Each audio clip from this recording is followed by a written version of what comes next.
Sejak Jessica Iskandar dan Vincent Verhaeghe punya bayi, Elle Barak sering diungsikan.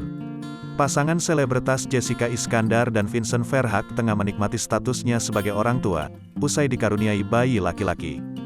Jessica Iskandar melahirkan bayi laki-laki bernama Don Azayah Yan Verhaeghe pada tanggal 6 Mei tahun 2022.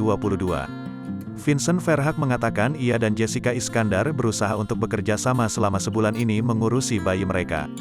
"Begadang pasti ya, kadang baby kalau malam 2 jam sekali kebangun. Ya kami berdua ikut bangun," kata Vincent Verhaeghe yang ditemui bersama Jessica Iskandar di kawasan Mampang Perapatan, Jakarta Selatan, belum lama ini.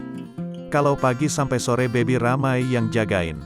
Kadang aku, Jess, dan omanya," sambungnya. Lantas bagaimana mereka berdua mengurusi Elle Barak Alexander? Vincent menyebut suka menitipkan anak sambungnya itu ke rumah teman dan orang tuanya. "Kalau dititipkan atau ditinggalin kemana, aku enggak banyak pikiran. Karena Elle sudah besar, dia sudah cukup dewasa," ucapnya. "Ini bukan mengorbankan sih, lebih ke memiliki babynya dulu," sambungnya. Selama punya adik, Vincent menyebut kalau Elle Barak tidak ada yang berbeda.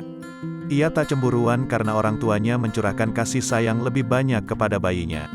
Soalnya Elle sendiri yang minta adek, jadi dia udah kayak abang, benar-benar siaga. "Mama ini dia lagi nangis, mama ini dia butuh susu, gitu," jelas Vincent Verhaeghe. Sementara itu, Jessica Iskandar membenarkan pernyataan Vincent Verhaeghe, yang mengaku kalau Elle Barak sangat peduli terhadap adiknya. "Elle suka bantuin manasin susu buat dikasih ke Dot buat baby. Kalau ada aku langsung," ujar Jessica Iskandar.